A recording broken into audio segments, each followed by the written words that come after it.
The kitchen smelled of roasted rosemary and regret that night, the kind of regret that clings to your skin like damp wool.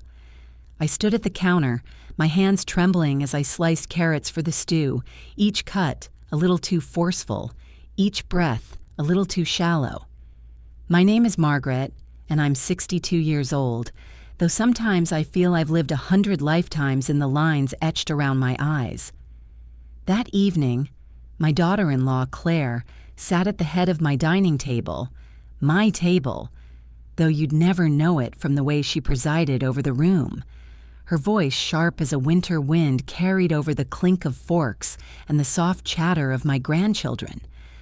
"Honestly, Margaret," she said loud enough for everyone to hear, "you're eating us out of house and home. Do you really need seconds?" The words landed like a slap and the room fell silent. My son David stared at his plate, his jaw tight, saying nothing. My grandchildren Lily and Max froze, their wide eyes darting between their mother and me. I felt the heat rise in my cheeks, not from anger, but from shame, that old familiar weight that had settled into my bones over years of being made to feel small. I wanted to speak to say that I'd bought the groceries for this meal, that I'd scrubbed the pots until my knuckles ached, but my tongue felt heavy, useless. Instead, I set the knife down, wiped my hands on my apron, and forced a smile. "I'll just have some water," I said softly, my voice barely a whisper. Claire smirked satisfied and turned to David to complain about the cost of Max's soccer lessons.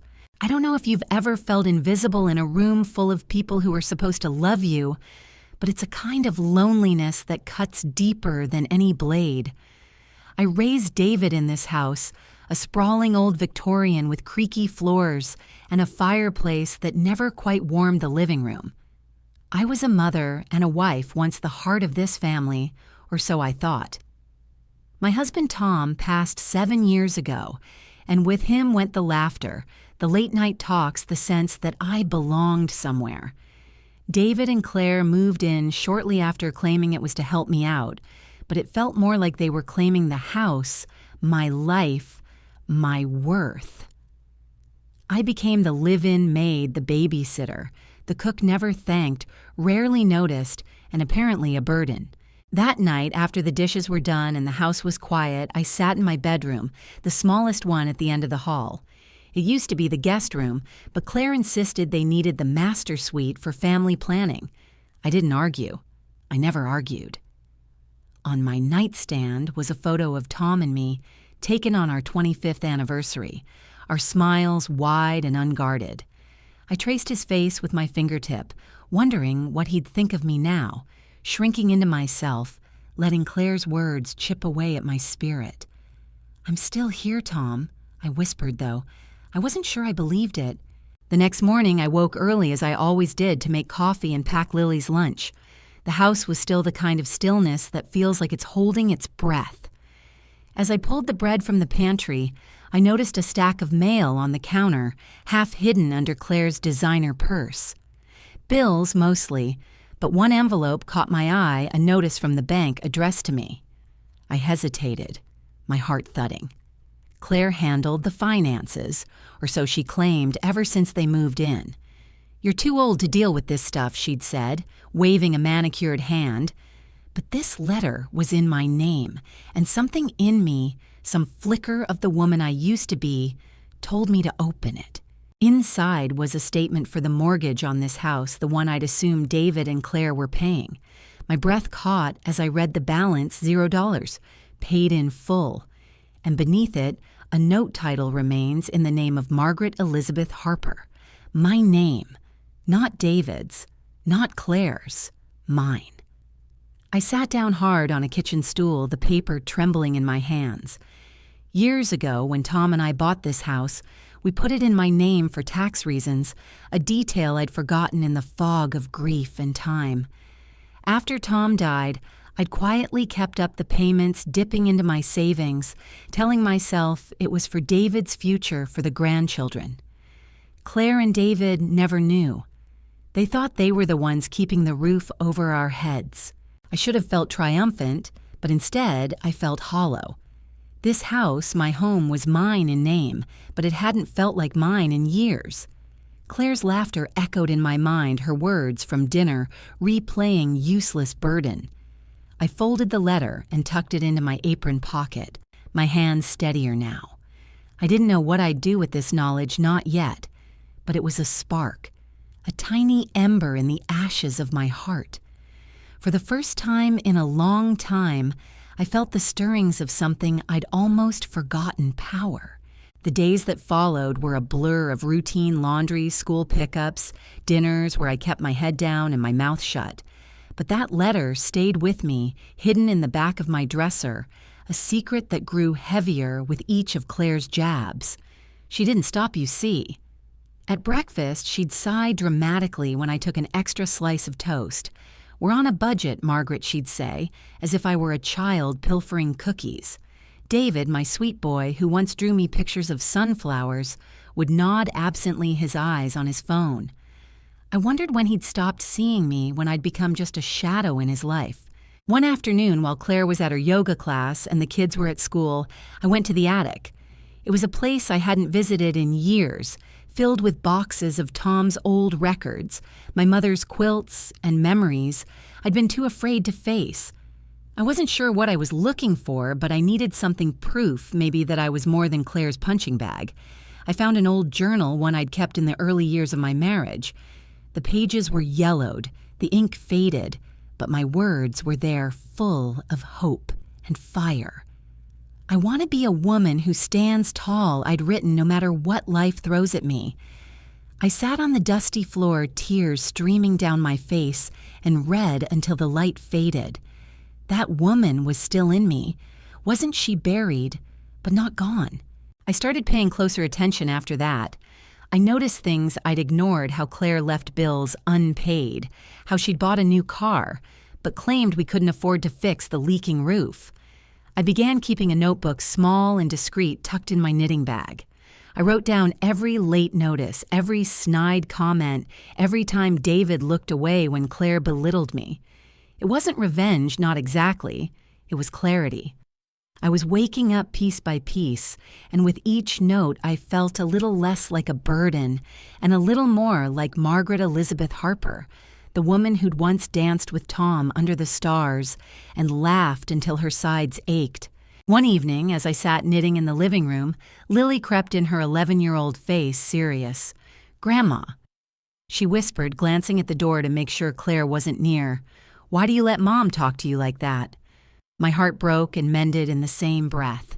I patted the couch beside me, and she curled up her head on my shoulder. "Sometimes, sweetheart," I said, "people forget who you are. But that doesn't mean you stop being you." She nodded, and for a moment I saw myself in her eyes, strong even when the world tried to make me small. That night, I made a promise to myself and to Lily, though she didn't know it. I wouldn't let Claire's words define me anymore. The letter from the bank was just the beginning. I started digging quietly, carefully. I called the bank, pretending to confirm account details, and learned that Claire had been late on utility payments, even though I'd given her money for them. I found receipts in her desk, lavish dinners, designer shoes, things she'd never mentioned. Each discovery was a brick in the wall I was building, not to keep them out, but to hold myself up. I wasn't ready to confront them, not yet. But Thanksgiving was coming, and with it, a chance to set things right. I could feel it like the first chill of autumn, sharp and inevitable. The air grew crisper as October bled into November, and with it came a quiet resolve that settled in my chest like a stone smoothed by years of river water. I was still Margaret, still 62, still waking before dawn to brew coffee and pack lunches, but something had shifted. The letter from the bank, that single sheet of paper declaring me the owner of this house, was no longer just a secret, it was a lifeline. I carried it in my mind, a silent mantra that kept me steady when Claire's voice cut through the air, or when David's silence felt like a betrayal all its own. I wasn't ready to show my hand, not yet, but I was preparing, gathering pieces of myself, like scattered petals, ready to bloom again when the time was right. The house felt heavier those weeks, as if it too sensed the storm brewing. Claire was in high spirits, planning a grand Thanksgiving dinner to impress her friends and her mother, a woman who wore her wealth like a second skin and never failed to remind me I was just a homemaker. "It's going to be perfect," Claire declared one morning, flipping through a magazine filled with recipes for cranberry chutney and herb-crusted turkey. She didn't ask for my help, didn't mention the Thanksgivings I'd hosted for decades, the ones where Tom carved the bird and David begged for extra pie. I stood at the sink scrubbing a pan and said nothing, but my eyes caught the reflection of my hands in the window worn yes, but strong. Hands that had built a life, paid a mortgage, held a family together. Hands that weren't done yet. I started leaving the house more small escapes that felt like rebellion. I'd walk to the library, a place I hadn't visited since Tom died, and lose myself in novels about women who defied the odds. Women who, like me, had been underestimated. The librarian, a kind woman named Ruth, with silver hair and a warm smile, noticed me lingering one afternoon. "You look like you're searching for something," she said, her voice gentle but probing. I hesitated, then admitted, "Maybe I'm trying to find myself again." Ruth didn't pry, but she handed me a book, The Awakening by Kate Chopin, and said, "This one's about a woman who remembers who she is. You might like it." I took it home, reading late into the night, my heart pounding with recognition. I wasn't alone in feeling trapped and yearning to break free. Ruth became a friend, though I didn't call her that at first. I was too guarded, too used to keeping my pain private.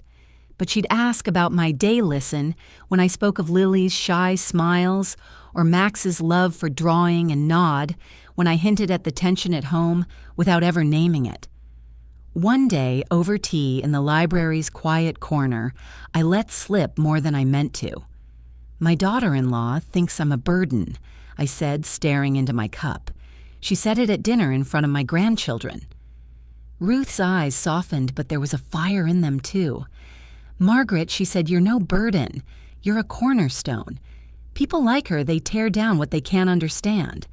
Don't let her define you." Her words were a balm stitching up a wound I hadn't realized was still bleeding. I walked home that day with my head a little higher, the book tucked under my arm like a shield. At home, I kept my notebook hidden, but its pages grew thicker. I recorded more than just Claire's financial missteps, now her late payments, her extravagant purchases while claiming poverty. I wrote about the way she dismissed Lily's questions about me, saying Grandma's just old sweetie. She doesn't get it. I wrote about David's absence, how he'd stopped asking how I was, how he'd let Claire repaint Tom's study without a word to me. Each entry was a step toward clarity, a way of seeing the truth I'd avoided. My family, the one I'd poured my life into, had forgotten me. But I hadn't forgotten myself, not entirely, and I was remembering more every day. One morning, while Claire was out and the kids were at school, I went to the bank. I hadn't planned it, not really, but my feet carried me there, driven by a need to know more. The teller, a young man with a kind face, pulled up my account after I showed him the mortgage letter. "Mrs. Harper," he said, "you've been the sole owner of the property since it was purchased, and you paid off the mortgage 3 years ago." He hesitated, then added, "There's also a savings account in your name with a substantial balance. Did you know I didn't?" Tom had set it up years ago, a nest egg I'd forgotten in the chaos of grief. The amount wasn't staggering, but it was enough to start over, to reclaim my life. I thanked him, my voice steady, and left with a copy of the deed and a statement of my savings. In my purse, they felt like armor. I began to notice small things that fed my courage. Lily started sneaking into my room at night, asking for stories about her grandfather, about the life I'd lived before she was born. I told her about the time Tom and I drove across the country, sleeping under the stars, or how I'd taught myself to bake bread when we were too poor for store-bought. Her eyes would light up and she'd whisper, "You're amazing, Grandma." Max, too, began to linger near me, showing me his sketches, dark, swirling drawings that spoke of a boy who saw too much. I praised them, hung one on my wall, and saw him smile for the first time in months. These moments, fleeting as they were, reminded me I was still needed, still loved, even if Claire and David couldn't see it. But Claire's cruelty didn't soften. If anything, it sharpened as Thanksgiving neared. She'd snap at me for using her kitchen complaint about my clutter, a single knitting basket, and once when I offered to make my pecan pie, she laughed. "No offense, Margaret, but we're going for sophisticated this year. Your recipes are a bit dated." David, standing nearby, said nothing, just scrolled through his phone. I swallowed the hurt, but it fueled me. I started planning not just for Thanksgiving, but for the moment I'd reclaim my place. The deed was my trump card, but I needed more proof of Claire's mismanagement, a way to show the family who'd been carrying them all along. I went back to the attic searching for anything that might help. Among Tom's old files, I found a folder labeled Family Trust. My hands shook as I opened it. Tom had set up a small trust for David and the grandchildren with me as the trustee. Claire didn't know David probably didn't either, since he'd never been one for details. The trust wasn't much, but it gave me leverage, another piece of the puzzle. I also found letters from Tom, written to me before he died, tucked in a cigar box. "You're the strongest woman I know," he'd written. "Don't let anyone make you feel less." I cried then, not from sadness, but from gratitude. Tom had seen me even when I couldn't see myself. I took the letters to my room, reading them nightly, letting his words rebuild me. One day I overheard Claire on the phone bragging to a friend about her house. "It's all ours paid off. Can you believe it? David's mom just lives here out of charity." My blood ran cold, but I didn't confront her. Instead, I went to Ruth, who listened as I poured out the story, the deed, the trust, Claire's lies. "What do?" I asked. Ruth leaned forward, her voice firm. "You show them who you are, Margaret. Not with anger, but with truth. Let them see the woman who's been holding them up." I nodded, a plan forming.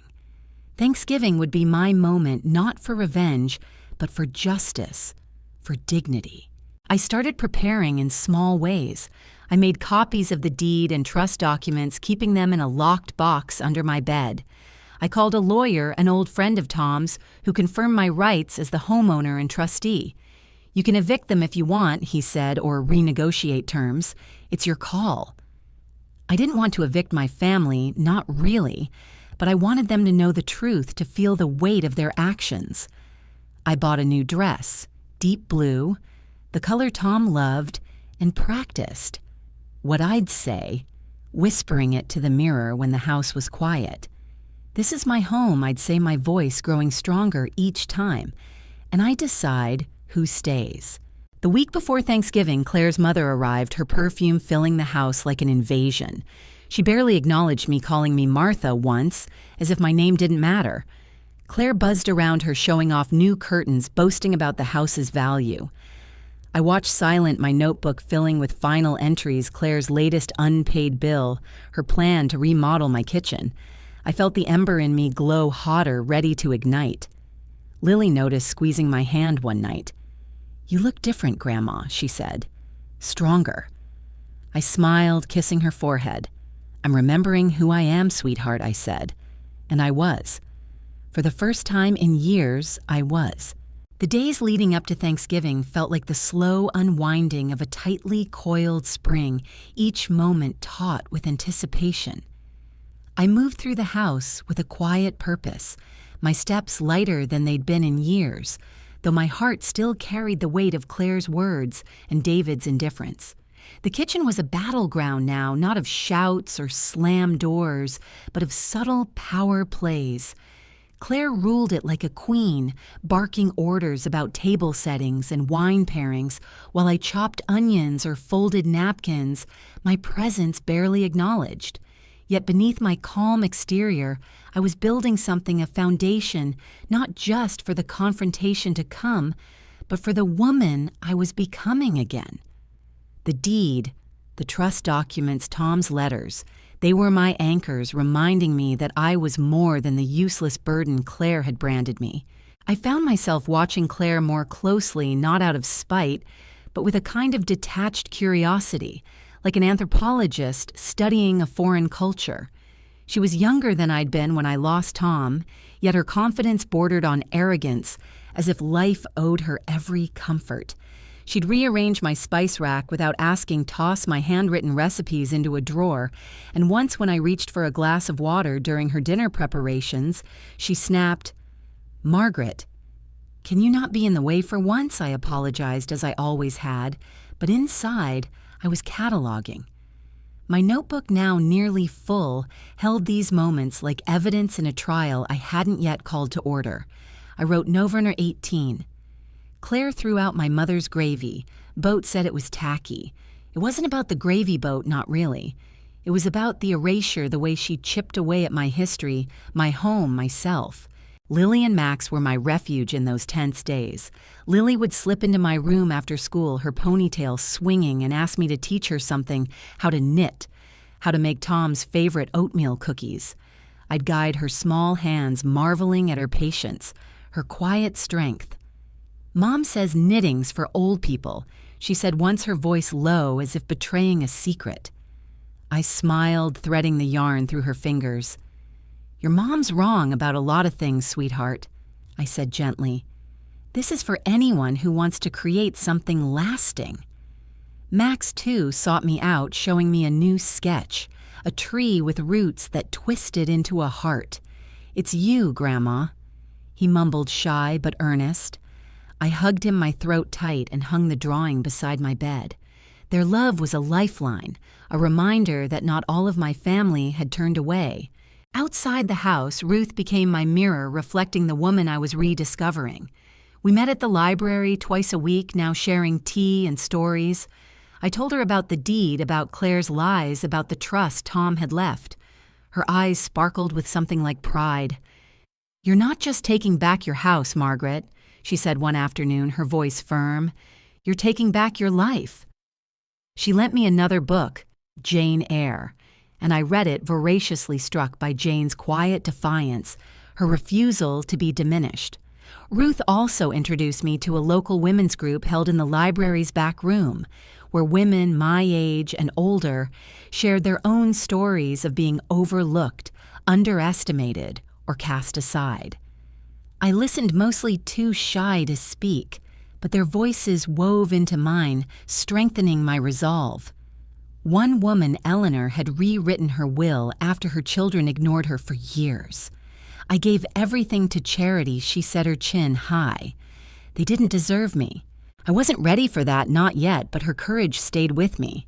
Back at home, I began to assert myself in small ways, testing the waters. I moved my knitting basket to the living room where Claire had once banished it. When she raised an eyebrow, I met her gaze and said, "It's my house, too." Her lips pursed, but she didn't argue. I started cooking again, not just for necessity, but for joy. Tom's chili, my mother's cornbread filling the house with scents that reminded me of better days. Lily and Max devoured it, their smiles a quiet rebellion against Claire's sophisticated tastes. David noticed once, pausing as he took a bite. "This is good, Mom," he said, almost surprised. I nodded, my heart aching for the boy he'd been, but I didn't soften. He'd chosen silence too many times. I kept digging too, my investigation fueled by a need for truth. In Claire's desk, I found more unpaid bills, electric water, even a notice threatening to shut off the gas. She'd been skimming the money I gave her for household expenses, funneling it into her own accounts or her endless shopping sprees. I made copies of everything my hands steadied despite the betrayal. I also found a letter from a real estate agent offering to appraise her house for sale. My house. The audacity took my breath away, but it also hardened my resolve. Claire wasn't just disrespecting me, she was trying to erase me entirely. I tucked the letter into my locked box alongside the deed and trust documents and whispered to myself, "Not yet, Claire.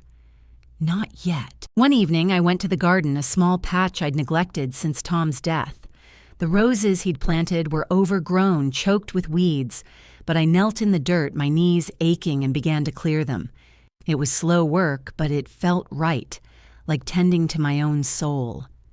As I pruned, I remembered Tom's hands in the soil, his voice saying, "These roses are like you, Maggie beautiful even when the world tries to crowd them out." I cried then, not from sadness, but from the realization that I was still here, still blooming despite everything. I planted a new rosebush that week, a deep red one called Crimson Glory, and as I patted the soil, I made a vow I'd stand tall, like that rose, no matter what came. The women's group at the library gave me another gift, a lawyer named Susan, who offered pro bono advice to seniors. I met her privately bringing my documents. She reviewed the deed, the trust, and the unpaid bills, her expression growing grim. "Margaret," she said, "you have every right to evict them or to demand they pay rent as tenants. The trust gives you control over David's inheritance, too. You're in a strong position. I didn't want to evict my son, my grandchildren, but I needed them to understand." Susan helped me draft a notice, simple but clear, 30 days to vacate, unless they met my terms. I didn't specify the terms yet, forgiveness, respect, and apology. But I kept the notice in my box, a final piece of my plan. As Thanksgiving approached, Claire's preparations reached a fever pitch. She bought new china, rented a crystal chandelier, and invited a dozen guests, including her mother and her insufferable friends. I was expected to help, of course, but not as a host, as a servant. "Margaret, can you iron the tablecloth?" she'd say, "or don't touch the dessert, I'm handling it." I complied, but I was watching, waiting. I ironed that tablecloth with care, imagining the moment I'd lay the deed upon it. I baked my pecan pie anyway, hiding it in the pantry for Lily and Max, a secret we shared with giggles. Their love was my strength, their trust, my shield. The night before Thanksgiving, I sat in my room, Tom's letters spread across my bed. I read them again, his words, a steadying force. "You're my heart, Maggie," he'd written. "Don't ever let anyone make you feel small." I looked at the mirror, at the woman staring back, gray hair, tired eyes, but a spark that hadn't been there before. I put on the blue dress I'd bought, the one Tom would have loved, and practiced my words one last time. "This is my home," I said, my voice clear, unwavering. "And I decide who stays." I slept soundly that night, the first time in years, dreaming of roses and open skies. Thanksgiving morning dawned cold and bright, the house buzzing with Claire's frenetic energy. I moved through my tasks, setting the table, arranging flowers, feeling like a soldier donning armor. Lily hugged me in the hallway, whispering, "You look pretty, Grandma." Max slipped me a new sketch, a rose in bloom. I tucked it into my pocket, my heart full. The guests would arrive soon. Claire's mother already lounging in the living room, her voice dripping with condescension. David was in the garage, avoiding the chaos. I stood in the kitchen, the deed and documents hidden in a folder under my apron, and took a deep breath. The spring was uncoiling, the moment nearing. I was ready. Thanksgiving morning unfolded like a stage set, for a play I'd been rehearsing in my heart for weeks. The house, my house, gleamed under Claire's obsessive preparations, polished silver, flickering candles, a table groaning with dishes she'd spent days perfecting. I moved through it all like a ghost, my hands steady as I arranged the last of the flowers, my mind sharp with the weight of what was to come. The blue dress hugged my frame, its deep hue, a quiet rebellion against the beige sweaters and aprons Claire preferred me in. I caught my reflection in the hall mirror, and for a moment, I didn't recognize the woman staring back taller. Somehow, her eyes alight with a fire I thought had long since burned out. Margaret Elizabeth Harper, 62 years old, was no longer shrinking. Claire was in her element, flitting between the kitchen and dining room, her laughter bright and brittle as she greeted early guests. Her mother Vivian sat in the living room like a queen on a throne, her diamond earrings catching the light as she sipped champagne and critiqued the decor. "It's quaint, Claire," she said, her voice loud enough to carry, "but you've done well with what you have." I swallowed a retort, remembering the years I'd spent restoring this house, sanding floors, painting walls, making it a home. Vivian had never liked me, not since David and Claire's wedding, when she'd whispered to a cousin that I was too provincial for her daughter's ambitions. I let it go then, but today it stung anew, a reminder of how easily I'd been dismissed. David was absent, as he often was, tinkering in the garage or avoiding the tension that pulsed through the house. I wanted to shake him to ask when he'd stopped being my son, but I held back. My fight wasn't with him, not entirely. It was with the narrative Claire had spun, the one that painted me as a burden, a relic to be tolerated. Lily and Max were my anchors, their small acts of love grounding me. Lily had slipped me a note that morning, scribbled in her careful handwriting, "I'm proud of you, Grandma." Max had added a doodle of a rose beside it. I tucked it into my pocket next to the folder containing the deed, the trust documents, and the unpaid bills. They were my ammunition, but more than that, they were my truth. As guests arrived, the house filled with chatter and the clink of glasses. Claire's friends, a polished group of women with sharp smiles and sharper tongues, complimented her on her home, their eyes sliding past me as if I were part of the furniture. I served drinks, cleared plates, and smiled when Claire introduced me as David's mother, who lives with us. The implication was clear: I was a guest in their charity, not the woman who'd paid for the roof over their heads. I let it slide, my silence, a strategy now, not a surrender. Ruth's words echoed in my mind. "Show them who you are, Margaret." Not with anger, but with truth. I was ready to do just that. The dinner table was a masterpiece, I'll give Claire that. The turkey gleamed, the cranberry chutney sparkled in crystal bowls, and the chandelier cast a warm glow over the 20 guests seated around it. I sat at the far end next to Lily, who squeezed my hand under the table. Max, across from us, kept sneaking me shy smiles. David was at Claire's side, his face tired but obliging, as she toasted the family home they'd worked so hard for. The guests clapped Vivian, beaming with pride. I sipped my water, my heart pounding the folder tucked beneath my chair. The moment was coming, and I could feel it like the first rumble of a distant storm. Claire's speech was her crowning glory, or so she thought. She stood glass, raised her voice, dripping with self-assurance. "This house," she said, "is our dream, David's and mine. We've poured everything into it, made it our own, and we're so grateful to share it with you all." She paused, her eyes flicking to me, a smirk playing at her lips. "Even Margaret, who, well, enjoys our hospitality." A few guests chuckled, thinking it a harmless joke. Lily's hand tightened on mine, her breath hitching. Max's face darkened, his fork clattering to his plate. David looked down his shoulders, tense, but he said nothing. The room waited expectant as Claire basked in her triumph. I stood then, my legs steady despite the tremor in my chest. The chatter died, heads turning, as I smoothed my dress and stepped into the light. "Claire," I said, my voice clear, carrying over the table that was a beautiful speech. But it's not the truth. The room stilled, forks, pausing mid-air, eyes wide. Claire's smile faltered her glass, lowering slightly. Vivian raised an eyebrow, her lips pursing. I reached beneath my chair, pulling out the folder, and placed it on the table with a soft thud. "This house," I said, "is not yours. It's mine." I opened the folder, sliding the deed across the table, its official seal glinting in the candlelight. My name is on the title, Claire. It has been since Tom and I bought it 30 years ago, and I paid off the mortgage every cent while you and David lived here, thinking you were the ones keeping it afloat. Gasps rippled through the room, guests leaning forward, their whispers a low hum.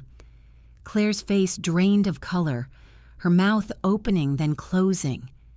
David stared at me, his eyes wide as if seeing me for the first time. Vivian coughed, her champagne glass clattering to the table. I didn't stop. I pulled out the stack of unpaid bills, spreading them like cards. These are the utilities you didn't pay Claire even though I gave you the money. This is the letter from the real estate agent you contacted to sell my house, without my knowledge. I turned to the guests, my voice steady but raw. For years, I've been called a burden, mocked in my own home, told I'm useless. But I've been the one holding this family together, paying for your lives while you laughed at me. Lily's eyes shone with tears, but she nodded, her small hand still in mine. Max sat taller, his chest puffed out as if claiming me as his own. Claire found her voice shrill and defensive. This is ridiculous, Margaret. You can't you're lying. But her words faltered as I held up the deed, undeniable. David reached for it, his hands shaking, and read the words himself. Mom, he whispered, his voice breaking. Why didn't you tell us? I looked at him, my son, and felt a pang of love mixed with sorrow. Because I wanted you to see me, David, not as a burden, but as your mother. I waited for you to stand up for me. You never did. The room was silent now, the weight of my words settling over everyone.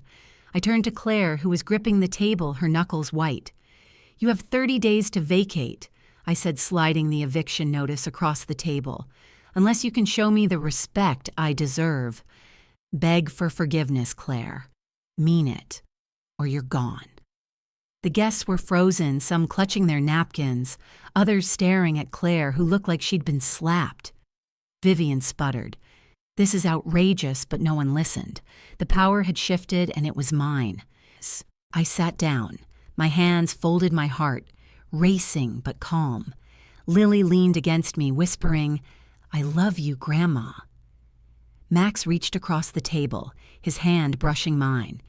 The guests began to murmur, some awkwardly resuming their meals, others watching Claire, who sank into her chair, her face a mask of shock. David stared at the deed, his eyes wet, and for the first time in years I saw my son, not the man who'd let me fade. The rest of the dinner passed in a blur. Claire tried to salvage her dignity, making weak jokes, but the guests were subdued, their eyes darting to me. I ate my meal, savoring each bite, the pecan pie I'd hidden, brought out by Lily with a triumphant grin.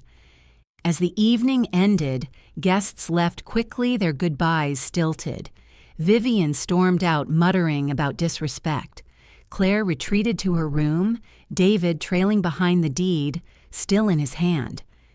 I stayed at the table, Lily and Max helping me clear plates, their chatter a soft balm to my soul.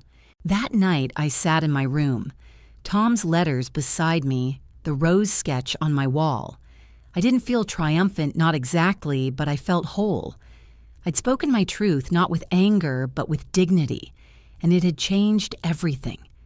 The house was quiet, but it felt like mine again, its walls whispering my name. I knew the days ahead would be hard. Claire's apologies, if they came, would be tested. David's remorse would need time to prove itself. But I was ready, not as a victim, but as a woman who'd remembered her worth. The morning after Thanksgiving, the house was unnaturally quiet, as if it were holding its breath, waiting for the fallout of the night before.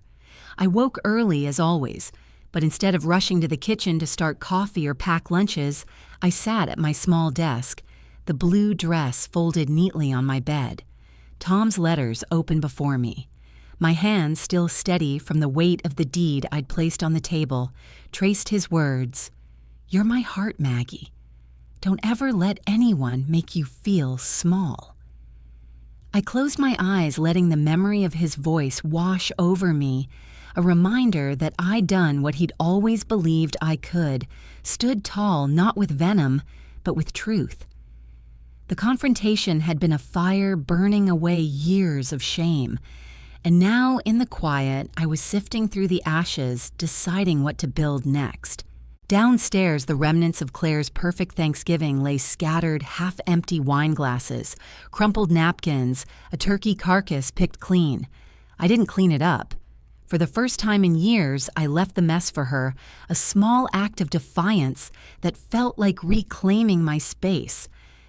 I made myself a cup of tea, the kind Tom used to tease me for too floral for his taste, and sat in the living room watching the first light creep through the windows. The house felt different, not just mine in name, but in spirit. The walls, once heavy with Claire's disdain, seemed to sigh with relief, as if they too had been waiting for me to remember who I was. Lily was the first to find me, her footsteps soft on the stairs. She curled up beside me on the couch, her head on my shoulder, her silence full of questions she didn't yet know how to ask. "Are we leaving, Grandma?" she whispered, finally, her voice small but steady. I brushed a strand of hair from her face, my heart aching for her fear, her loyalty. "No, sweetheart," I said. "This is our home.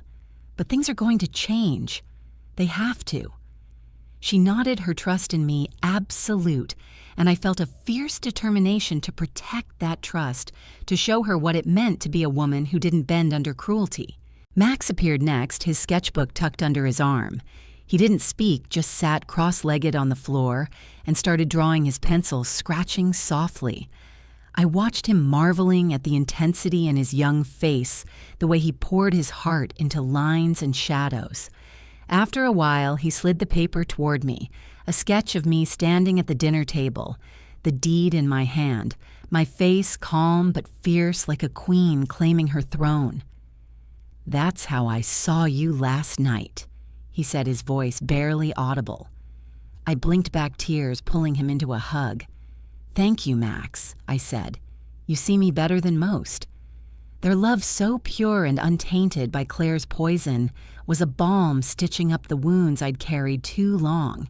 Claire and David didn't emerge until noon, their faces drawn, their eyes avoiding mine. Claire's usual polish was gone. Her hair was unbrushed, her makeup absent, and the defiance she'd clung to last night had crumbled into something fragile, almost pitiful. David looked worse. His shoulders slumped, the deed still clutched in his hand as if he couldn't let it go. They sat at the kitchen table, the mess of Thanksgiving still surrounding them, and I stood at the counter sipping my tea, waiting. I didn't speak first.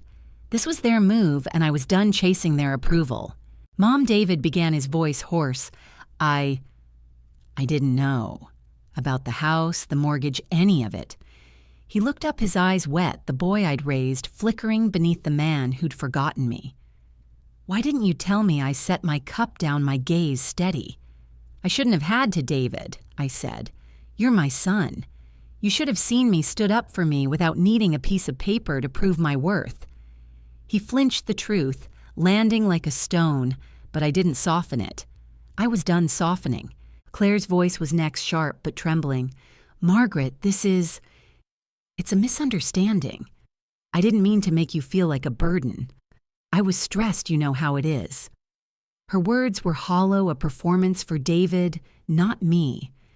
I raised an eyebrow, pulling the stack of unpaid bills from my folder, which I'd brought downstairs. "A misunderstanding," I said, spreading them out. "These are the bills you didn't pay Claire while you bought designer bags and planned to sell my house. You called me useless in front of my grandchildren. That's not stress. That's cruelty." Her face reddened, her mouth opening, but no words came. For once she had no defense. David reached for her hand, but his eyes stayed on me. "What do you want, Mom?" he asked, his voice breaking. "Do you really want us to leave?" I took a deep breath, the weight of the question settling over me. I didn't want to tear my family apart, not really, but I couldn't go back to being invisible. "I want respect," I said, my voice firm but not cruel. "I want an apology, a real one from both of you. I want you to see me not as a burden, but as the woman who's carried this family for years. And I want you to prove it not with words, but with actions. You have 30 days to show me or you're gone." The silence that followed was thick, broken only by Lily's soft humming as she joined us sitting beside me. Claire's eyes darted to her daughter, then back to me, and I saw something shift, fear maybe, or the realization that she'd lost control. "I'm sorry," she said finally, the words stiff forced. I didn't mean it." I shook my head. "That's not enough, Claire," I said. "Sorry isn't a word. It's a change. Show me." David nodded, his face a mix of shame and resolve. "We'll try, Mom," he said. "I promise." I wanted to believe him, but promises were cheap. I'd wait for proof. The next few days were a delicate dance. Claire was subdued, cleaning the kitchen without complaint, even asking if I wanted help with dinner. It felt like a trap, a performance, but I let her try, watching closely. David was more present, helping Max with homework, asking me about my day. It was awkward, tentative, like a child learning to walk, but it was something. I didn't trust it yet, but I didn't dismiss it either. Lily and Max, though, were my constants, their love unwavering. We baked cookies together, planted another rose in the garden, and I told them stories of Tom, of the life I'd lived before grief and neglect had dimmed me. They listened wide-eyed, and I saw myself in them, resilient even in pain. I returned to the library, to Ruth and the women's group, their support a steadying force. I told them about the dinner, the deed, the confrontation, and they cheered, their voices a chorus of pride. Eleanor, the woman who'd given her estate to charity, hugged me. "You've done what so many of us dream of," she said. "You've reclaimed your power." Ruth handed me another book, The House of Mirth, and said, "This one's about a woman who learns her worth too late. You're not her Margaret. You're writing a different ending." I took the book, my heart full, and promised to keep them updated. Back home, I began to make changes, small but deliberate. I moved my knitting basket to the center of the living room, reclaimed my old armchair, and hung Max's sketches on the walls. I cooked what I wanted, filling the house with the scents of my past. Tom's chili, my mother's cornbread. Claire didn't complain, though her jaw tightened. I also met with Susan, the lawyer, to discuss the trust. I decided to keep control of it, ensuring Lily and Max's future, but I added a condition: David would only inherit if he showed consistent respect for me. Susan nodded, drafting the changes. "You're protecting yourself," she said, "and them in a way." I agreed, though my heart ached for the necessity of it.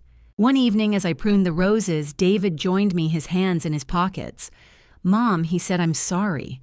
Really. I didn't see how bad it was, how I let you down." His voice cracked, and I saw my boy again, the one who'd once run to me with scraped knees.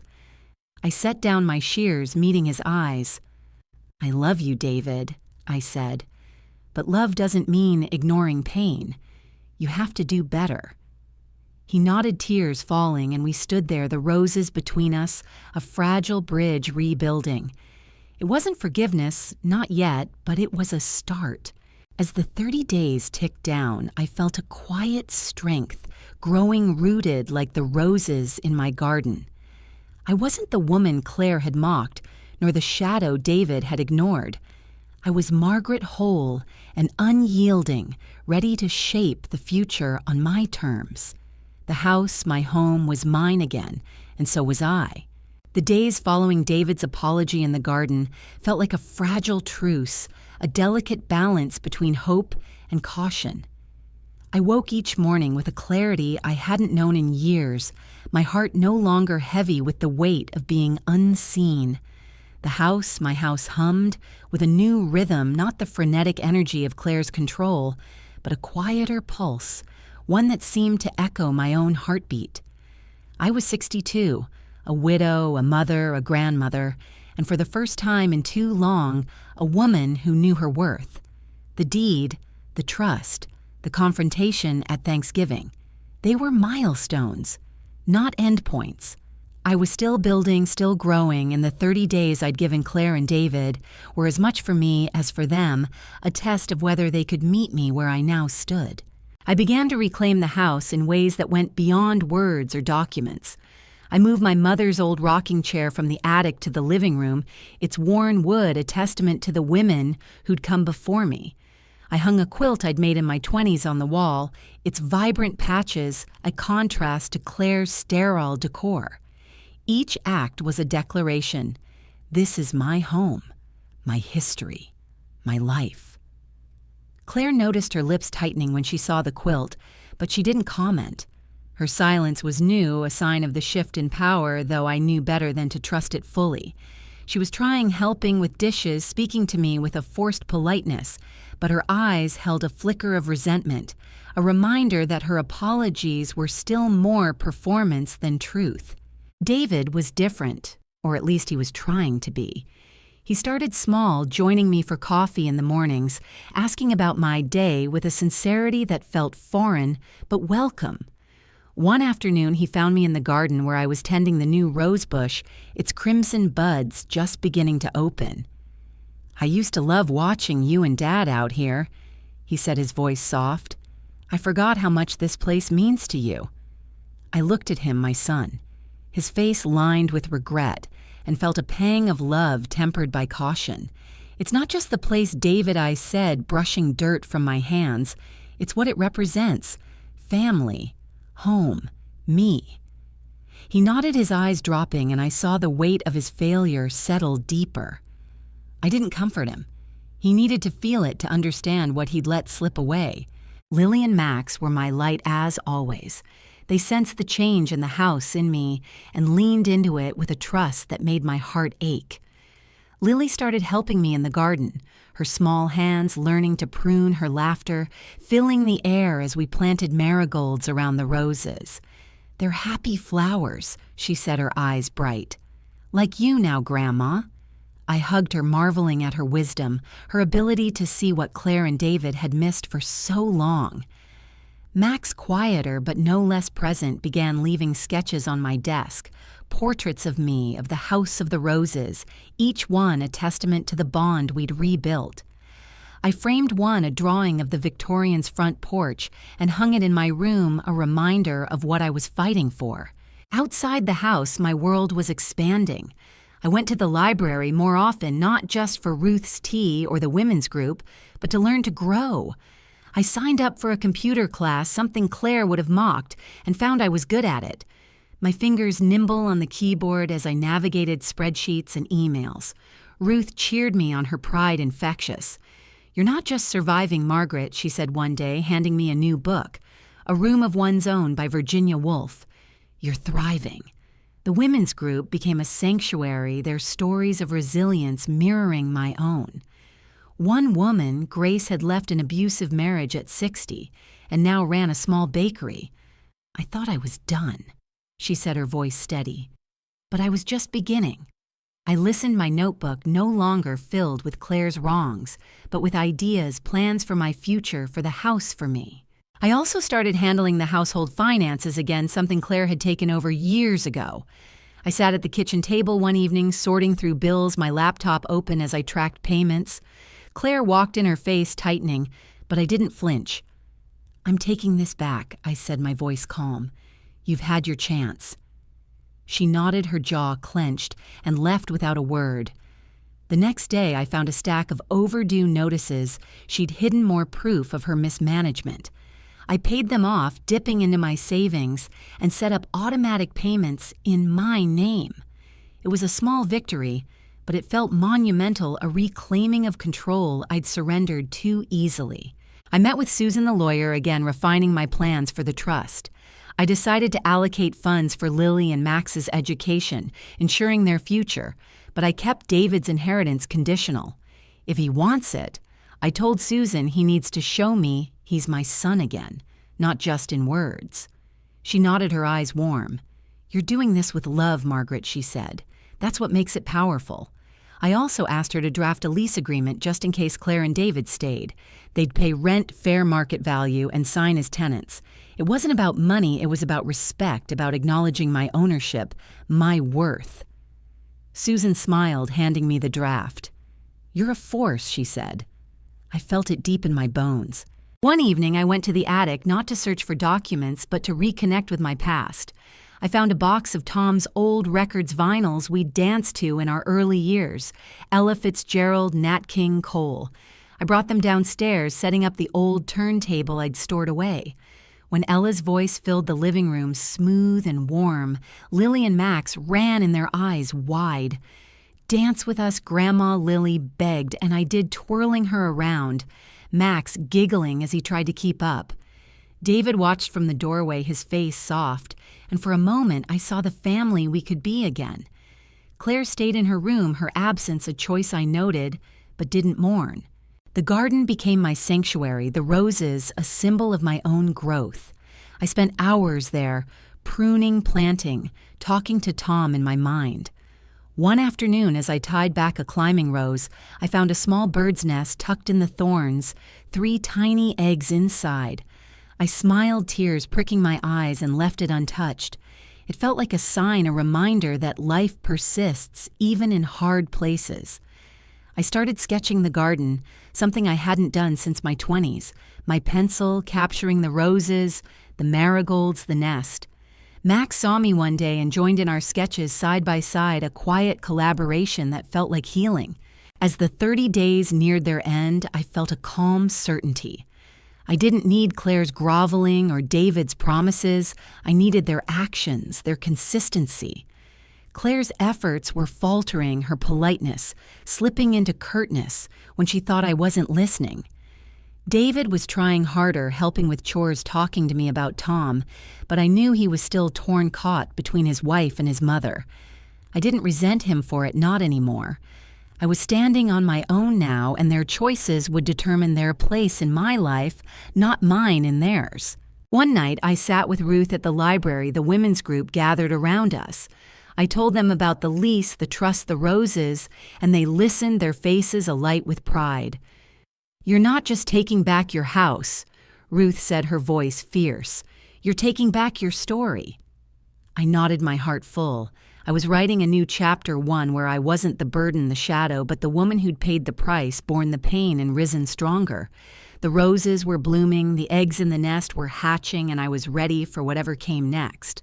The final days of the 30-day ultimatum crept in like a tide, steady and inevitable, carrying with them a clarity that felt both liberating and heavy. I was no longer the Margaret who'd trembled under Claire's barbs or waited for David's fleeting attention.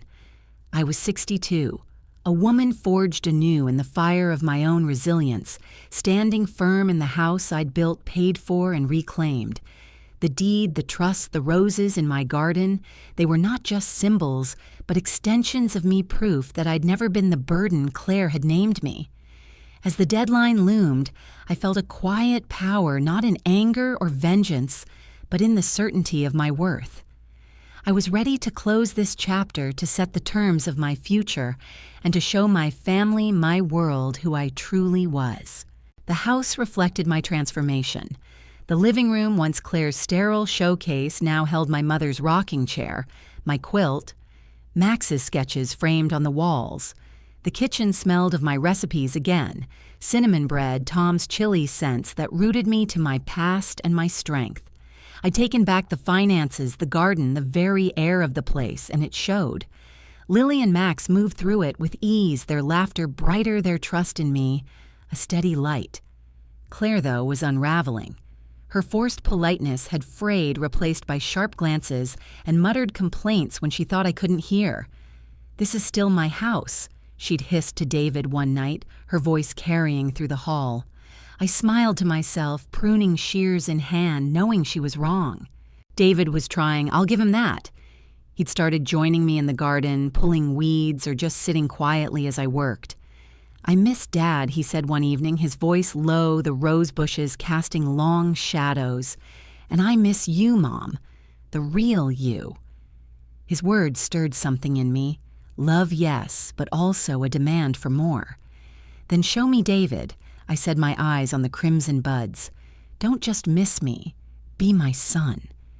He nodded, his face tight with shame, and I saw the struggle in him, torn between his wife's pride and his mother's truth. I didn't push, but I didn't yield either. The deadline was near, and words alone wouldn't suffice.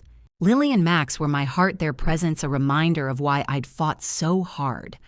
Lily helped me bake, her hands steady as she rolled dough, her questions about Tom and my past a bridge between generations. "Did you ever feel scared, Grandma?" she asked one afternoon, flour dusting her cheeks. I paused, meeting her gaze. "All the time, sweetheart," I said. "But fear doesn't mean you're weak. It means you're alive and you keep going." She nodded, her eyes wise beyond her years, and I knew she'd carry that with her. Max, quieter, left me a new sketch, a portrait of me in the garden, my face serene, a rose in my hand. "You're strong, Grandma," he whispered, and I hugged him, my throat tight. Their love was my anchor, my reason to stand tall. Outside the house, my world continued to grow. The library was my haven, Ruth, my guide. I'd mastered the computer class, even helping other students with spreadsheets, my confidence blooming. The women's group celebrated my progress, their stories weaving into mine. Grace the baker gave me a recipe for her lemon scones, saying, "You're cooking your own life now, Margaret. Make it sweet." I laughed, something I did more often now, and promised to try. Ruth lent me "Their eyes were watching God," saying, "Janie finds her voice like you. Keep speaking." I read it late at night, Tom's letters beside me, and felt a kinship with Janie's journey, her refusal to be silenced.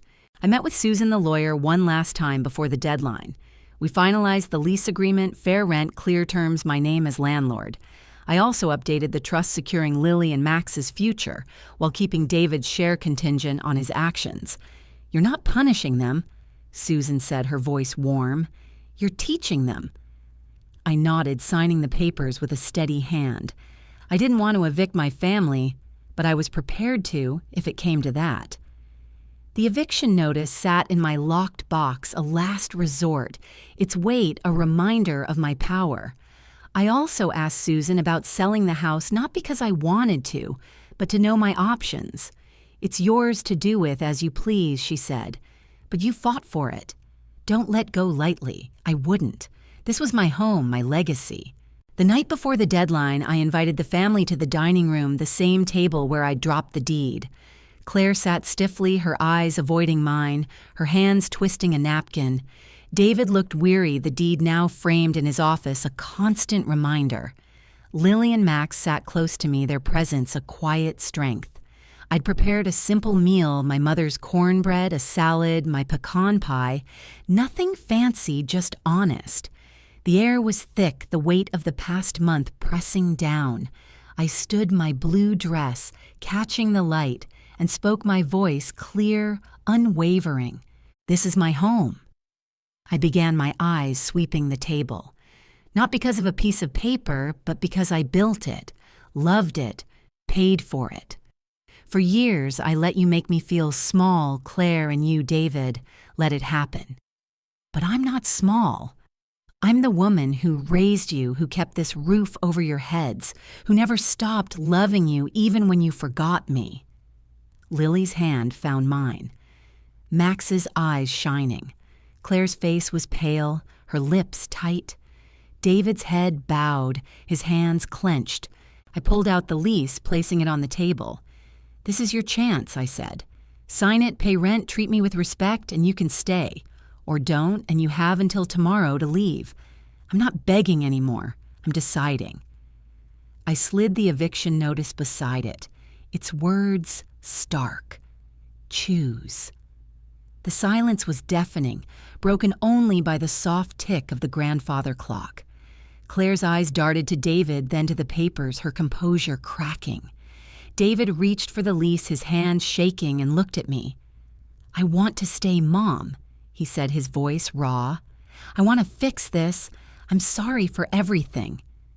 Tears fell, his first real apology, and I felt a crack in my armor, love seeping through.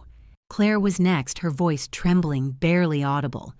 "I'm sorry, Margaret," she said, the words halting as if they burned. "I was wrong. I'll sign." Her eyes met mine, and for the first time I saw fear, not defiance. I didn't trust her, not yet, but I nodded. "Prove it," I said, echoing my words from weeks ago. They signed their signatures shaky, and I took the lease, my heart steady. The eviction notice stayed in my hand, a reminder that I held the power. Lily hugged me, whispering, "You're amazing, Grandma." Max nodded, his sketchbook open to a new drawing of us together. The guests from Thanksgiving heard whispers of what happened, and the women's group threw me a small celebration, toasting my courage with tea and Grace's scones. Ruth hugged me, saying, "You've rewritten your story, Margaret. Keep writing." I smiled my heart full and promised I would. That night, I sat in the garden, the roses glowing under the moon, the bird's nest empty now, its fledglings gone. I planted a new rose, a white one called Peace, and whispered to Tom, I did it. The stars above seemed to answer, and I knew I was home, not just in the house, but in myself. The morning after the lease was signed, I woke to a house that felt like mine, in a way it hadn't in years. The air was lighter, as if the walls themselves had exhaled, released from the tension that had gripped us for so long. I was 62, a woman who'd walked through fire and emerged not unscathed, but whole my scars, a map of my strength. The deed, the trust, the roses, they were no longer just tools of reclamation, but emblems of a life I'd fought for, a life I was now living on my terms. I stood at my bedroom window watching the sun rise over the garden, the crimson and white roses swaying in the breeze, and felt a peace I hadn't known since Tom's laughter filled these rooms. This was my home, my heart, and I was no longer afraid to claim it. I didn't rush to the kitchen that day, didn't start coffee or pack lunches. Instead, I sat with a cup of my floral tea, Tom's letters open on the table, and let the quiet settle around me. Lily found me first, as she often did, her footsteps soft, her smile bright. It feels different, Grandma, she said, curling up beside me. Like you're really here now. I kissed her forehead, marveling at her intuition. I am, sweetheart, I said, and I'm not going anywhere. Max joined us, his sketchbook in hand, and showed me a new drawing, a family portrait, me at the center. Lily and Max beside me, David and Claire in the background, their faces softer, uncertain. This is us now, he said, his voice steady. I hugged him, my heart full, and knew that whatever came next, these two would always see me. Claire and David were cautious, their movements tentative, like guests in a house they no longer owned. Claire cleaned the kitchen without being asked, her hands scrubbing dishes, with a focus that bordered on penance. She spoke to me politely, asking if I wanted help with dinner, but her eyes held a wariness as if she were waiting for the next shoe to drop. I didn't reassure her. Her change, if it was real, would take time to prove, and I was done accepting half measures. David was more open, joining me in the garden, helping with chores, talking about his childhood in a way that felt like an olive branch. I remember you singing to me when I was sick, he said one afternoon, his hands in the soil. I forgot how much you did for me. I nodded, my shears snipping a dead rose. I never stopped David, I said. I just needed you to see it. He looked at me, his eyes wet, and I saw my son again, not fully restored, but reaching. The lease was a boundary, a line in the sand that reminded them I was no longer invisible. They paid the first month's rent on time, the check in my name, a small but significant act. I deposited it into my savings, the account Tom had left me, and felt a quiet pride. It wasn't about the money, it was about respect, about acknowledging my place. I kept the eviction notice in my locked box, not as a threat, but as a reminder of my power, my right to choose who shared my home. Susan the lawyer called to check in, her voice warm. You've set a precedent, Margaret, she said. You're not just protecting yourself, you're showing others they can do the same. I thanked her, my resolve strengthened, and promised to keep her updated. The garden became my daily ritual, a place of renewal. The roses were thriving, the white peace rose, blooming alongside the crimson glory, their colors a testament to my journey, passion and serenity intertwined. The bird's nest was empty, its fledglings flown, but I found a new one tucked in the marigolds, a single egg inside. I smiled, seeing it as a sign of life's persistence, its quiet miracles. Lily and Max joined me, often planting seeds, sketching the flowers, their laughter a melody that healed the cracks in my heart. One day, Lily asked Will, "You teach me to be strong like you, Grandma." I knelt beside her, my hands in the dirt. "You already are, sweetheart," I said. "Just keep growing like these roses, no matter what." She hugged me, her trust a gift I'd never take for granted. The library remained my sanctuary. Ruth, my confidant. I told her about the lease, the rent, the cautious steps toward reconciliation, and she listened, her eyes bright with pride. "You've done more than reclaim your house, Margaret," she said, handing me a new book, The Color Purple. "You've reclaimed your soul." The women's group cheered my progress, their stories of triumph and survival, a chorus that lifted me. Grace brought me a batch of her lemon scones, saying, "For the woman who's baking her own life." I laughed, sharing them with Lily and Max, and felt a joy that was mine alone, not borrowed from others' approval. I started new projects, small but meaningful. I enrolled in an online writing course, something I'd always wanted to try, and began journaling again, not just about Claire's wrongs or my pain, but about my hopes, my dreams. I wrote about the roses, the house, the woman I was becoming. My words felt like seeds, each one planted for a future I was shaping. I also joined a local gardening club, sharing tips with women my age, their camaraderie, a reminder that I wasn't alone. One member, Clara, gave me a cutting from her own rose bush, a pink grace rose, and I planted it beside the others, its name a nod to my friend at the library. David and Claire's efforts continued, imperfect but present. David started therapy, something he admitted to me one evening, his voice shy. "I need to understand why I let this happen," he said. "Why I let her hurt you." I nodded, my heart softening but not yielding. "That's a start, David," I said. "Keep going." Claire was less forthcoming, her apologies still tinged with pride, but she stopped snapping at me, stopped dismissing Lily's questions about me. I watched, waited, and held my ground. The trust document stayed in place, Lily and Max's future secured, David's share still conditional. I didn't need their perfection, but I demanded their respect.